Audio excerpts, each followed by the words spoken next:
भाइयों राम राम। आज फिर आपका चैनल रियल बाबा वाइस में कविताओं के बारे में गद्य और पद्य भाग। गद्य भाग पीछे खड़ा होता है, पद्य भाग सामने होता है, यानी पब्लिक और कवि के बीच की कड़ी, बिल्कुल बीच में सामने एक अच्छा माध्यम अपनी बात को कहने का।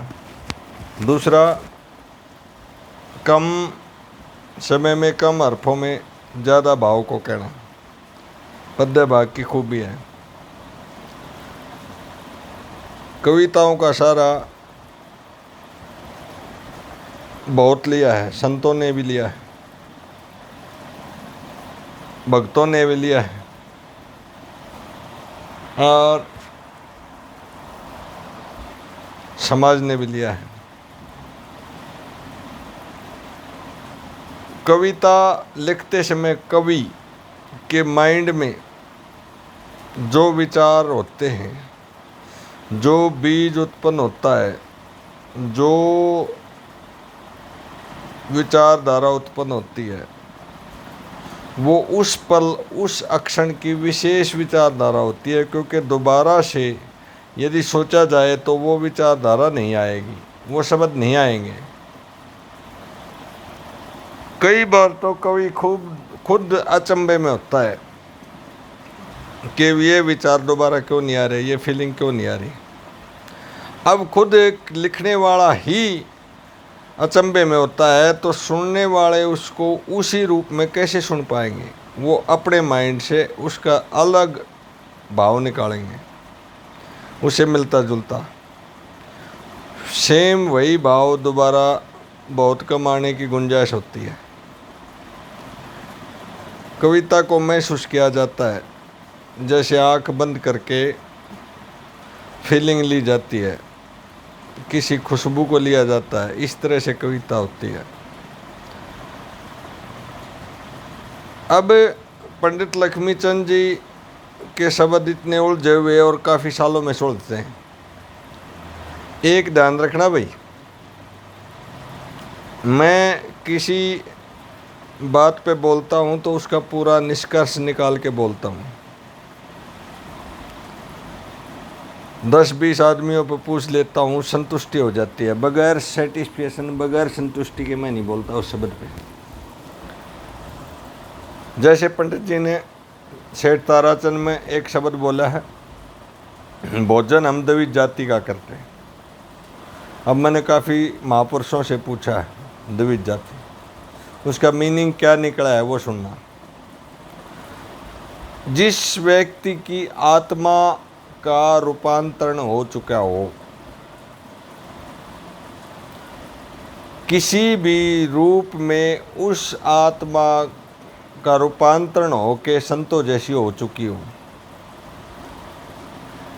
भोजन हम द्विज जाति का करते।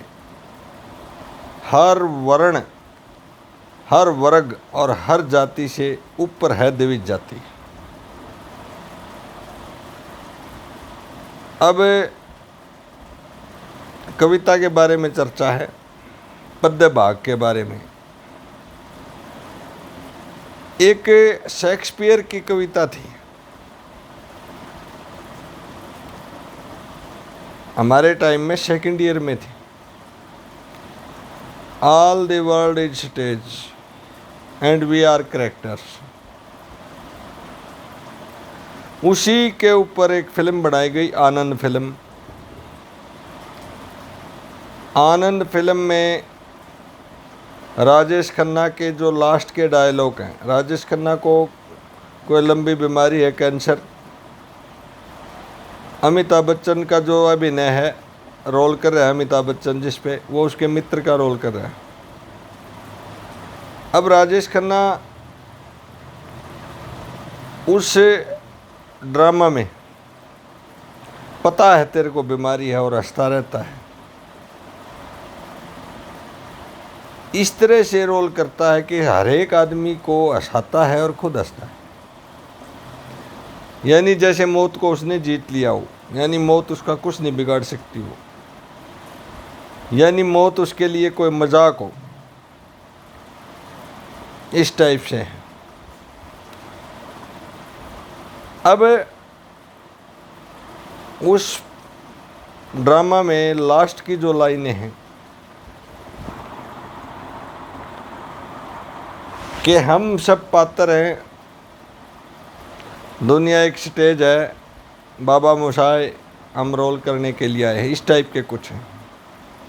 मेरा ये बातें बताने का मकसद क्या है, इसके ऊपर एक देसी आदमी ने, एक पाड़ी आदमी ने, एक गांव में जोड़ के ऊपर जो महस पैन लाग रहा है, उसने क्या कहा, मैंने जिक्र कर दिया। माताऊ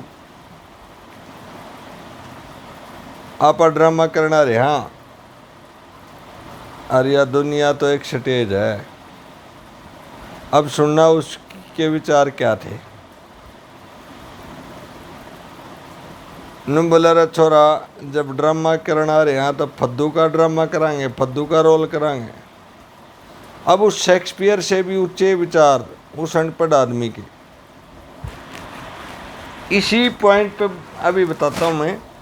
उसी पॉइंट पे एक पढ़ा लिखा आदमी और अनपढ़ आदमी की कविताओं में क्या अंतर होता है। अनपढ़ आदमी सत्य के ज़्यादा नज़दीक होता है, उसके माइंड पर, उसके दर्पण पर शब्दों की, एजुकेशन की धूल जमी हुई नहीं होती, वो सत्य के ज़्यादा नज़दीक होता है, फीलिंग ज़्यादा होती है। और पढ़ा लिखा आदमी के दिमाग में कचड़ा ज़्यादा भरा हुआ होता है, शब्दों का, इंटेलिजेंसी का। ज्ञानी जो अपने आप को ज्ञानी कहता है वो ज्ञानी होता ही नहीं, ये ध्यान रखना, वो ज्ञानी नहीं होता, वो बहुत बड़ा मूर्ख होता है। जिसको आप ज्ञानी कहते हो, फिर सुन लो, जिसको आप ज्ञानी कहते हो वो ज्ञानी नहीं है। ज्ञानी आदमी वो है, सबसे पहला पॉइंट, जो अपने दिमाग को खुला रखता है, कचड़ा कम रखता है, शब्दों का जाल कम रखता है और ग्रहण करने की क्षमता रखता है कि मैं किसी चीज़ को ग्रहण करूं। और ज्ञानी शब्द तो बहुत बड़ा है, आप जिसको ज्ञानी कह रहे हो वो इतिहास को जानता है, ज्ञान को नहीं जानता। उसको इतिहास याद है, कौन सी घटना में किसने क्या कहा था, कृष्ण जी ने गीता में क्या कहा था, तुलसीदास जी ने क्या कहा था, लक्ष्मीचंद जी ने क्या कहा था। ये इतिहास है। जो शब्दों को रटे रटाए होता है वो ज्ञानी नहीं होता। ज्ञानी आदमी तो हर रोज़ नया शास्त्र लिखता है, नई बात करता है। और मैं तो ये कहता हूँ, हर इस धरती का हर इंसान शास्त्र लिखता है और लिख सकता है। अंदर की फीलिंग, अपने आत्मा की आवाज़, अपने माइंड से निकली हुई हर नया शब्द, क्या 10 मिनट पहले जो शब्द बोला था मैं दोबारा उस शब्द को याद रख के बोल सकता हूँ? नहीं, क्योंकि हर शब्द अपने आप में शास्त्र है। इसलिए ज्ञानी आदमी जो सत्य के नज़दीक रहे और नया करता रहे। ये कवि हुए हैं, ये ज्ञानी थे। कवियों की कविताएं गाते हैं, ये ज्ञानी नहीं है, ये तो रटी रटाई बातें हैं। कुछ रीस करने वाली बात है, लवा लाने वाली, 2% 4% मैं मान लेता हूँ। जो इन शब्दों को खोलता है उनके अंदर फीलिंग है, खोलता है। दूसरा, सबको कवि मानना मूर्खता है। पंडित लक्ष्मीचंद जी को कवि मानना कह देते हैं, मैं भी कहता हूँ, पर वो संत थे। संत, उस संत ने उन अपने शब्दों को कविताओं में पिरो दिया। संगीत और कविता एक माध्यम है अपनी बात कहने का, लेकिन उसके पीछे जितनी भी बातें कही, जितने भी शब्द पिरोए, माला में पिरो दिए, वो संतों के शब्द हैं। और कविता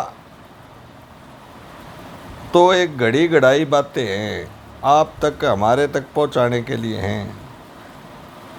मैं एक बात को और खोल देता हूँ इस वीडियो में। कबीर दास जी का कमाल देखिए। शब्द कम, उसके पास शब्द थे ही नहीं, थोड़े ही शब्द थे, बहुत थोड़े। उन्हीं शब्दों में भाव, उन्हीं शब्दों में भाव। क्यों? अनपढ़ आदमी थे, किसी से सुने भी नहीं थे, उन्हीं में भाव कैसे फिट किए हैं। वही 50-100 शब्द उन्हीं हरफों में। और जो पढ़े लिखे थे उनकी कविताएं ऐसी हो भी नहीं सकती जो अनपढ़ आदमियों की कविताएं हैं, क्योंकि उनकी पकड़ शब्दों पर, भाव पर, फीलिंग पर थी। ज़्यादा शब्दों को आड़ा तो ऐसे है जैसे किसी बड़े फंक्शन में, बड़ी शादी में चला जाए और बहुत सारे व्यंजन रखे हों, पहले कौन सा खाए, पहले कौन सी मिठाई खाए, कौन सी अच्छी है, कौन सी नहीं। और थोड़े शब्दों का उन्हीं को उठाना है, उन्हीं को पिरोना है। ये कविताएं हैं। अब मेन समस्या जो मेरे माइंड में है वो क्या है?